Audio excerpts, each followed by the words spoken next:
हम लोग पुरी का दर्शन करने आए और जगन्नाथ मंदिर का भी दर्शन किए। जगन्नाथ मंदिर में 3 देवी देवता लोगों का मूर्ति है। भगवान जगन्नाथ, जगन्नाथ का बड़ा भाई बालभद्र और उसकी बहन या ममेरी बहन सुभद्रा, 3 देवी देवता लोगों का यहाँ पर निवास स्थान है। जिस रूप में इनका मूर्ति है, बड़ा बड़ा आँख, ये सब चीज़, इसी प्रकार का डिजाइन वाला मूर्ति जो पूजा होता था पहले, भील आदिवासी लोग करते थे पूजा, और नीलांचल पर्वत में पूजा होता था, ठीक है। और उसका मुखिया का नाम था नील माधव। हाँ, नील माधव ही पहला पुजारी था, आदिवासी पुजारी, भील आदिवासी पुजारी, जो इस प्रकार का जो अभी वर्तमान में पूरी मंदिर में जो मूर्ति का डिजाइन है, उस प्रकार की डिजाइन वो लोग स्थापित किया। जब धीरे धीरे इसका प्रचलन बढ़ने लगा भील आदिवासियों में, तो इसको लूटने का प्रयास किया गया। मेरे हिसाब से लूटा कैसे गया, तो मालवा के राजा को सपना मिला,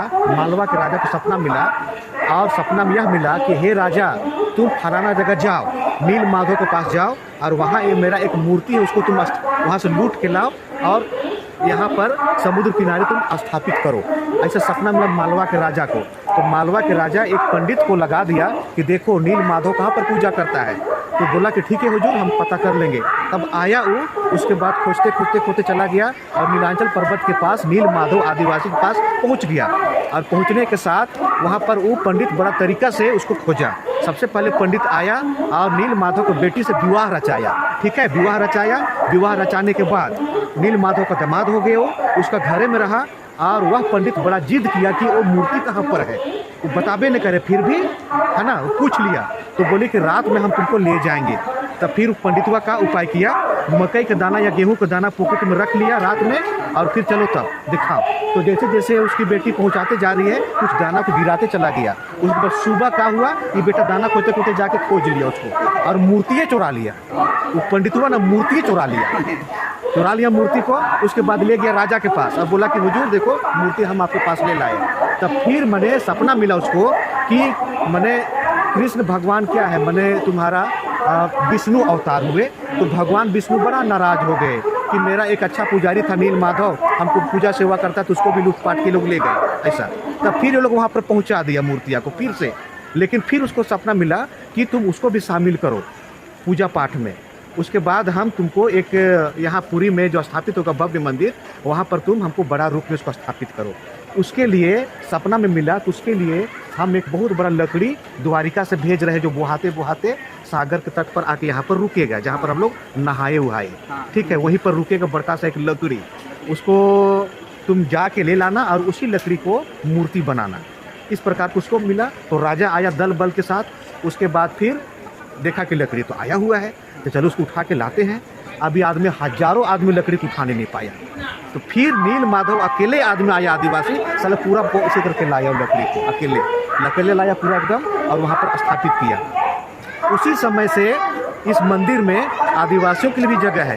तो 6 महीना पंडित पूजा करता है और 6 महीना भील आदिवासी पूजा करते हैं। उसी को दैतापति या पांडा कहते हैं, जो आदिवासी पुजारी है उनको, और पंडित पुजारी को नहीं। तो अभी भी प्रचलन में है वो सारा चीज़। तो उसका स्थापित करने का इतिहास ऐसा है इस मंदिर का। और धीरे धीरे ये मंदिर इतना भव्य हो गया, इनकम का बहुत बड़ा साधन हो गया। यहाँ पर करोड़ों अरबों का पैसा यहाँ पर जमा पहले भी होता था, आज भी होता है। और जहाँ पर पैसा रहेगा वहाँ पर अटैक होंगे, है ना। तो अनेक बार यहाँ पर अटैक हुआ, 18 बार यहाँ पर अटैक हुआ है। 18 बार अटैक हुए हैं, और 18वें बार मूर्ति को छिपाया गया है, और कुछ बार में मूर्ति को जला भी दिया गया। फिर भी लोग प्रयास किया कि मूर्ति हमारा किसी प्रकार बचा रहे। और अभी जो यहाँ पर इतना भव्य रूप से मंदिर बना हुआ है, ये मंदिर बना हुआ है 1197 या 1097 ईस्वी में। और इसको बनाया है गंग वंश के एक राजा, जिसका नाम था अनंत बर्मन चोडगंग देव।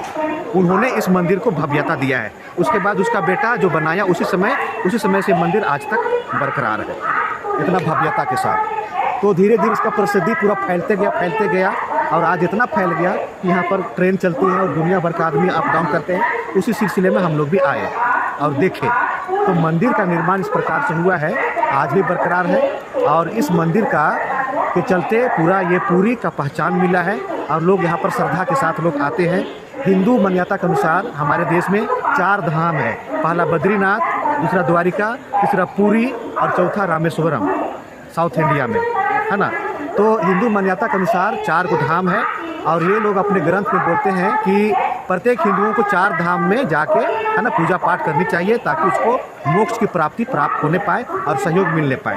इसीलिए यहाँ पर लोग आते हैं पूजा पाठ करने।